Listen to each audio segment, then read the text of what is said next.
Now students, I'm moving to my next topic. This is about the actual things about the CSS, that is called cascading style sheet.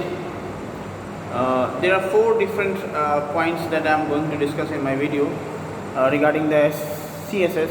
First of all, you can see in the board, CSS was first introduced by www Consortium, that is commonly called W3C, to improve the presentation capability of the web page. Actually it means, the students, first of all, it was introduced by W3C to improve the presentation style, the presentation way of the web page.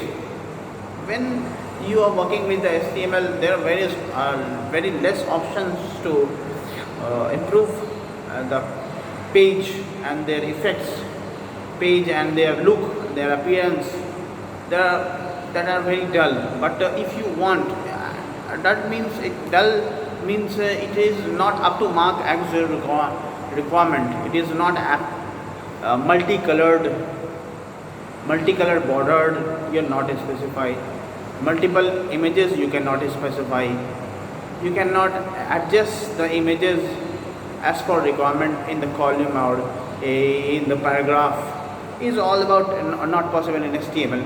But when you are using DHTML, and with the DHTML you are using CSS, it is possible to specify the appearance as per your requirement. So it is the first things that was introduced by the W3C. The second thing that I am going to discuss is CSS is a collection of rules called style sheet that affect the visual appearance of the web page. That is the same thing. Actually, CSS is designed only for concentration. Only you can concentrate on the visual effect of the web page. How it is been appeared when you are launching your web page, and how it is been attractive, how it is been more innovative. You can go through by the help of the CSS. The next option is CSS allows the web designer to specify a web page formatting option through a style sheet while keeping the HTML. That means the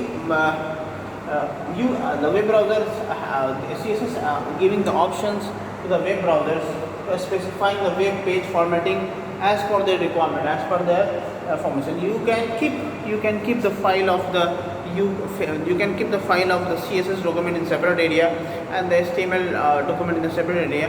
And whenever you want to launch the web page of the different clients, they have different requirements.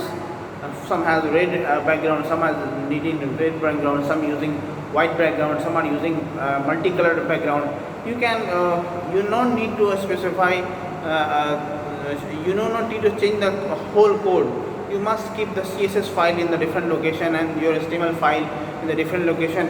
And when the requirement has comes to you, you just do the simple modification in the web page and in the CSS file, and you can see the effect in the actual web page. It is helpful for. It is also helpful for the web designer to design multiple pages at a time, and for the multiple clients. It cannot make a very huge task or difficult task for the web designer to design the different pages for the different clients. So CSS makes it very easy to design the page very frequently and efficiently. The next thing that is I'm going to discuss is about the using CSS. You can control the color of the text, style of the font, spacing between the paragraph, size, and background images and color, and various other effects that you want to apply in the web page. You can apply it. You can apply it by the help of the CSS. That means it has control. It has all control. CSS, by using CSS, you can control over all the effects or the visual effect on the web page that you want. There's something that I have discussed here. It is all about the CSS. And CSS, you must know that CSS is a very interesting language that is in your syllabus of class 10th. So you must learn it, and if you want to make a future in the field of web designer, you must learn it very minutely, and it will not only the syllabus of your class 10th, it will be a futuristic options when you want to be your career in the field of web designer. So thank you very much, my dear students, by learning through my YouTube channel. Thank you very much.